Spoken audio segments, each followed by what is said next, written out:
जी जिंदाबाद। की जनता बहुत ज्यादा दुखी व परेशान है, जिसे भी आर्थिक नीतियों में तब्दीली करके जरूर दूर किया जाएगा। बल्कि बिहार में पिछले कुछ वर्षों से खासकर मुस्लिम समाज के लोगों का द्वेष की भावना से जो इनका काफी ज्यादा शोषण उत्पीड़न आदि किया जा रहा है, तो उसे भी जरूर रोका जाएगा। और ये सब हमने अपनी यूपी की नई सरकार में करके भी दिखाया है।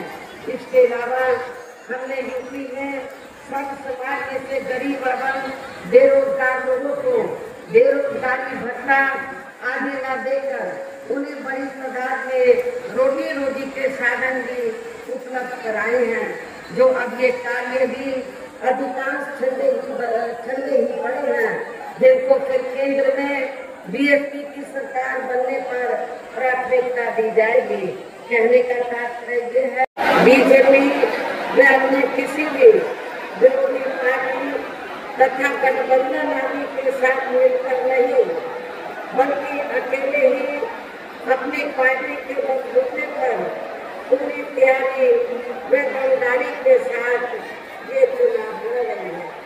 इसके साथ ही हमने टिकट बंटवारे के मामले में भी सर्व समाज के लोगों को उचित भागीदारी दी है, जिनको कामयाब बनाने के लिए अपनी पार्टी के लोग पूरे जी जान से लगे हैं। हालांकि आज यहाँ आपकी इकट्ठा हुई जोश को भी देखकर अब मुझे भी ये काफी हद तक भरोसा हो गया है कि पिछले बार की तरह इस बार भी आप लोग अपने प्रदेश से यहाँ लोकसभा चुनाव में अपनी पार्टी का बेहतर रिजल्ट जरूर लाएंगे। इसके लिए मैं आप लोगों का ध्यान जरूरी बातों के चुनाव में विरोधी पार्टियों के जारी किए गए उनके हवाई व प्रलोभन भरे चुनावी घोषणा पत्रों आदि के मुकाबले में अब यह खासकर देश के अति गरीबों, मजदूरों, बेरोजगारों एवं अन्य मेहनतकश लोगों को बिल्कुल भी नहीं आना है। और अब इन्हें ऐसी सभी विरोधी पार्टियों को हर हालत में केंद्र की सत्ता में आने से जरूर रोकना है, जिनकी कथनी व करनी में काफी अंतर रहा है तथा जिन्हें ये लोग बरसों से आजमा भी चुके हैं। ऐसे में मेरा यही कहना है कि आप लोगों को अपने खुद के व अपने प्रदेश एवं देश के भी हित में अपने वोटों को यहाँ कांग्रेस, बीजेपी व अन्य विरोधी पार्टियों को न देकर केवल अपनी एकमात्र विदेशी पार्टी बहुजन समाज पार्टी को ही देना। जो पार्टी उत्तर प्रदेश की तरह ही केंद्र में भी अपनी पार्टी की सरकार बनने पर फिर पूरे देश में यहाँ अपनी पार्टी की सर्वजन हिताय व सर्वजन सुखाय की नीतियों पर आधारित की सरकार चलाएगी। इसके साथ साथ केंद्र से सत्ताएं होंगी तो उन्हें भी फिर दूर करने का असंभव पूरा प्रयास किया जाएगा। और इस मामले में आज मैं आप लोगों को ये विश्वास दिलाना चाहती हूँ कि आप लोगों के पूर्वांचल की लंबे अरसे से ये दिल्ली पर पूर्वांचल के लोगों की लंबे अरसे से ये मांग रही है कि पूर्वांचल क्षेत्र पिछड़ा हुआ है और इसको अलग से स्टेट बनाया जाए। जब केंद्र में हमारी पार्टी सत्ता में आएगी तो आपके पूर्वांचल क्षेत्र को अलग से स्टेट बनाया जाएगा, इसको अलग से राज्य का दर्जा दिया जाएगा।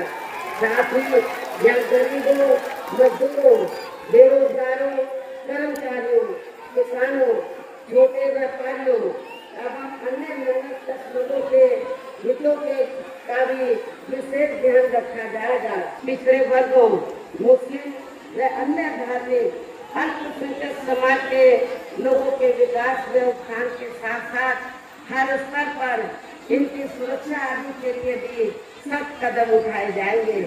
और तभी फिर यहाँ वास्तव में अपने देश के महान संतों, गुरुओं व महापुरुषों में भी विशेषकर महात्मा ज्योतिराव फूले, श्री नारायण गुरु, बाबा साहब डॉक्टर भीमराव अम्बेडकर एवं मान्यवर श्री कांशीराम जी आदि का अधूरा सपना जरूर साकार हो सकता है, जिनको यूपी में हमारी पार्टी की सरकार द्वारा हर स्तर पर पूरा आदर सम्मान दिया गया है। और इतना ही नहीं, 4 बार मेरे नेतृत्व में सरकार रही, तो हमारी पार्टी की सरकार ने और खास तौर से मैंने अपनी पार्टी के लोगों या दूसरी पार्टी के लोगों जो गलत किस्म के लोग हैं उनको बिल्कुल भी बर्दाश्त नहीं किया था। हमारी पार्टी की सरकार ने उनके खिलाफ कार्रवाई की। आप लोगों को मालूम है उस समय हमारी पार्टी का एक यादव सुनना से एमपी था। मेरी सरकार बनते ही उसने कानून अपने हाथ में ले लिया। मैंने ये नहीं देखा कि वो बीएसपी का एमपी है, मैंने कानून व्यवस्था देखी, अपनी जिम्मेवारी का मैंने एहसास किया और मैंने नवंबर पार्लियामेंट को अपने मुख्यमंत्री के बंगले में बुलाकर तो उसको मैंने जेल के हवाले कर दिया था।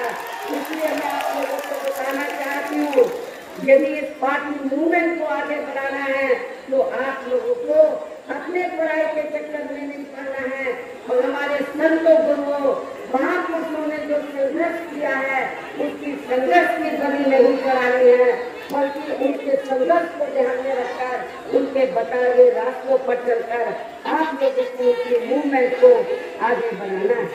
इन खास बातों के साथ ही हम यही कहना है कि हमारी पार्टी ने यहाँ जिनको भी लोकसभा के लिए चुनाव के मैदान में उतारा है, हमने आप लोगों को मालूम है मुस्लिम को भी हमने मौका दिया और पिछड़े वर्ग से भी हमने मौका, पिछड़े वर्ग से भी हमने विभिन्न जाति के लोगों को मौका दिया है, क्योंकि हमने जो नौ भोजन लोकसभा की सीट है बीएसपी से चुनाव जीत चुके हैं, तो इनको चुनाव के मैदान में उतारा है।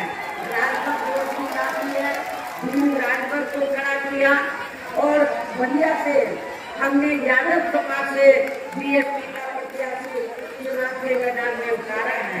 हमने अकेले मुस्लिम को भी दिया है, बढ़िया से यादव समाज को भी दिया है और रिजर्व सीट से हमने दलित वर्ग की महिला को भी मौका दिया है। मेरे आप लोगों से मुझको अपील है कि बहुजन समाज पार्टी ने इन लोगों को भी चुनाव के मैदान में उतारा है। जो ये लोग आपके सामने यहाँ खड़े हैं, मंच पर मौजूद हैं, तो उन्हें आपको जरूर कामयाब बनाना है, जिसके लिए यहाँ पार्टी के